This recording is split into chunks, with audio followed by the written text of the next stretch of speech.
யூபிலி யூபிலி யூபிலி யூபிலி யூபிலி யூபிலி. புதிய வாழ்வு, அருளின் வாழ்வு, புதிய பிறப்பு, அது சிறப்பு. இனியவர்களே வணக்கம். வேளாங்கண்ணி ஆரோக்கிய அன்னை பேராலயத்தின் சார்பாக உங்களுக்கு எங்களுடைய வாழ்த்துக்களும் வணக்கங்களும்.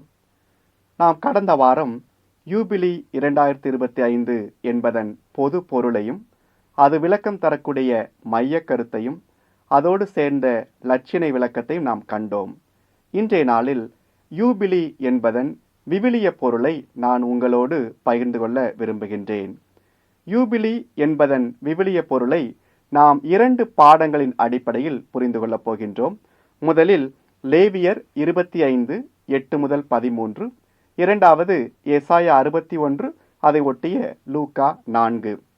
முதலில் யோபேல் என்ற வார்த்தையிலிருந்து, எபிரேய வார்த்தையிலிருந்து யூபிலி என்ற சொல் வருகிறது என்று நாம் கடந்த வாரம் கண்டோம். இந்த யோபேல் என்றால் ஆட்டின் கொம்பு. இந்த கொம்பை ஊதி 7 ஆண்டுகள் 7 ஆண்டுகள், அதாவது 49 ஆண்டுகள் நிறைவுற்றவுடன் இஸ்ராயல் மக்கள் யூபிலி ஆண்டை அறிவிப்பது வழக்கம். இந்த யூபிலி ஆண்டில் என்ன செய்ய வேண்டும் என்பதை லேவியர் 25:8 முதல் 13 நாம் பார்க்கின்றோம். ரொம்ப ஈஸியா நம்ம மனதில் வைத்துக் கொள்ளலாம்.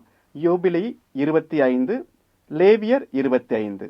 இந்த 25 நாம் எப்படி பார்க்கிறோம் என்றால், மோசையுடைய சட்டப்படி அங்கே நிலத்திற்கு ஓய்வு தரப்பட வேண்டும், கடன்கள் மன்னிக்கப்பட வேண்டும், அடிமைகள் விடுதலை செய்யப்பட வேண்டும்.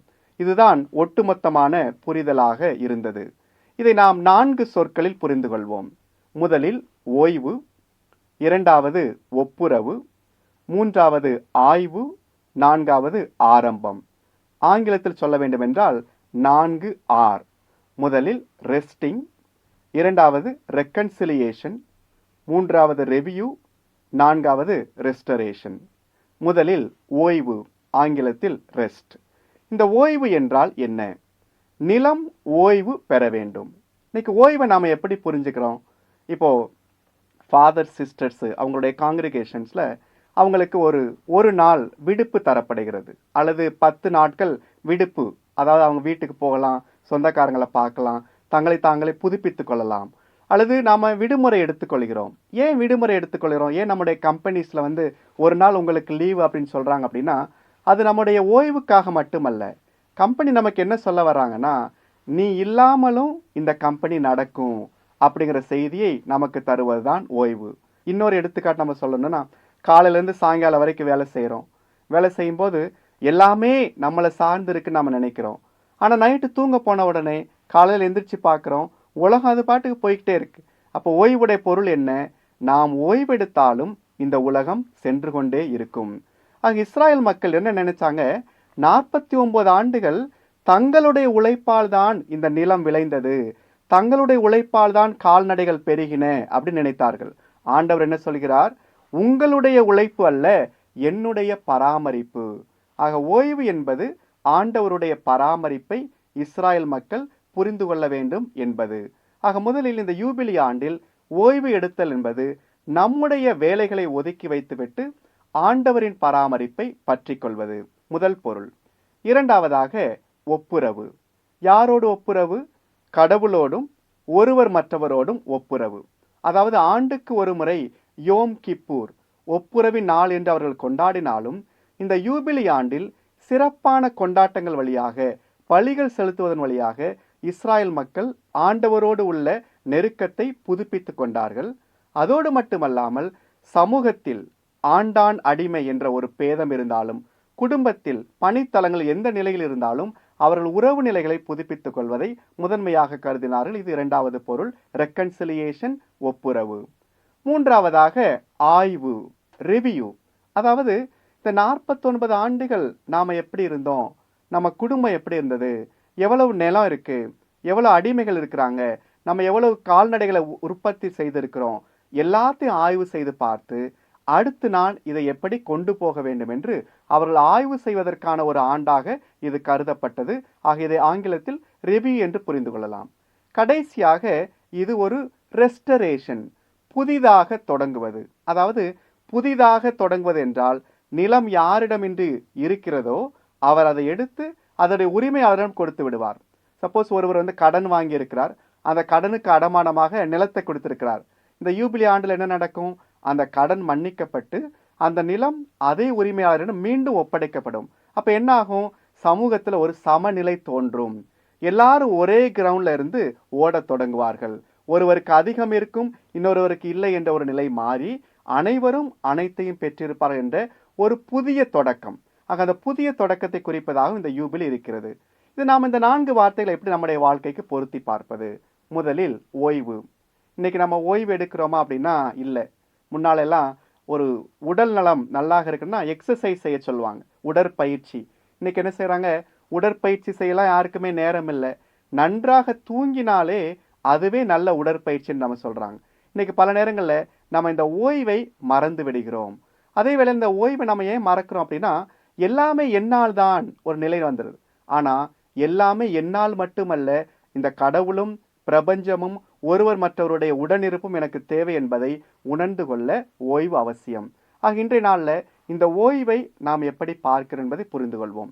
2வது, ஓய்வோடு சேர்ந்து வரக்கூடிய ஒப்புரவு. அதாவது இன்னைக்கு நான் யாரோட மனத்தாங்களா இருக்கிறேன்? கடவுளோடையா, ஒருவர் மற்றவரோட? இந்த யூபிலி ஆண்டுல நாம கடவுளோடு இன்னும் கொஞ்சம் நெருக்கமாக, ஒருவர் மற்றவரோடு இன்னும் நெருக்கமாக வரலாம். 3வதாக ஆய்வு. ஆங்கிலத்துல மேனேஜ்மெண்ட்ல ஸ்வாட் அனாலிசிஸ் சொல்லுவாங்க. நம்முடைய ஸ்ட்ரென்த்ஸ், வீக்னஸஸ், ஆப்பர்ச்சுனிட்டிஸ், சேலஞ்சஸ். அதே மாதிரி ஒரு பயிற்சியை நம்ம இந்த ஆண்டு செய்யலாம். என்னுடைய குடும்பம் பொருளாதாரத்துல எப்படி இருக்கு? ஆன்மீகத்துல எப்படி இருக்கு? குழந்தைகளுடைய வளர்ச்சியில எப்படி இருக்கு? சமூகத்துல எப்படி இருக்கு? அப்படி ஒரு ஆய்வு செய்து பார்க்கலாம். நான் என்னுடைய தனிப்பட்ட வாழ்க்கையில எந்த நிலையில இருக்கிறேன்? என்னுடைய வளர்ச்சி எப்படி இருக்கு? அதை ஆய்வு செய்வதற்கான ஆண்டாக இந்த ஆண்டை நாம் பயன்படுத்திக் கொள்ளலாம். அந்த ஆய்வை தொடர்ந்து வரக்கூடிய ஆரம்பம். இன்னைக்கு நமக்கு ஒரு போன்ல ஒரு பிரச்சனை என்ன செய்யறோம்? அதை நம்ம ரீசெட் பண்றோம். கம்ப்யூட்டர்ல ஒரு வைரஸ் வந்துச்சுன்னா அதை ரீபூட் பண்றோம். ஏன் ரீபூட் பண்றோம்னா, அன்னைக்குல இருந்து அது புதிய கம்ப்யூட்டராக மாறுகிறது. இந்த யூபிலி ஆண்டுல நம்மை நாமே ரீபூட் செய்து ஒரு புதிய வாழ்க்கை அமைத்துக் கொள்ளலாம்.